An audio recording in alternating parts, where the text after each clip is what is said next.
la investigación que nos financió el Sercaixa, que nos ha permitido ver el funcionamiento de los consejos infantiles desde dentro y también poder comprobar la incidencia que tienen a nivel educativo, pero también la incidencia transformadora que tienen los consejos. Y por otro lado, inyectar allí la visión más académica, nacional e internacional, la visión está más de reflexión en torno a la necesidad que tenemos de cambio de cultura a los adultos y de dejar de ver a los niños como en periodo de transición, como objetos en construcción, como que se están formando y reconocerles más como actores, como sujetos activos, como sujetos políticos en definitiva,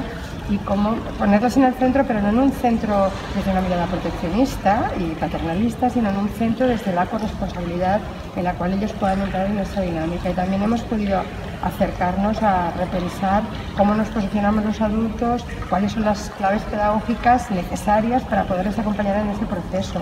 Pero no solo desde esa reflexión más teórica y de revisión y de resultados de la investigación, sino también desde la parte más práctica, ¿no? Sí, efectivamente, la parte está más práctica que puede dar elementos de acompañamiento para la participación de los adultos, para que no sea solo poner al niño y a la niña en el centro de este protagonismo de la participación infantil, sino también en el activismo, ¿no? Entonces ha sido muy interesante y es muy valuoso cómo hemos integrado todas las aportaciones que técnicos, dinamizadores y los mismos niños de estos órganos, de estos consejos infantiles, para poder ver cuál es el proceso de maduración, cuáles son las estrategias y no solo cuáles son, sino aquellas que son válidas para realmente que esta participación se convierta en acción, ¿no? Entonces, desde que se constituyen hasta que deciden los temas que se quieren responsabilizar y cómo quieren liderar esta proyección, esta actividad, para finalmente elevarlo y rendir cuentas al equipo de gobierno para que el cual trabaja de alguna manera.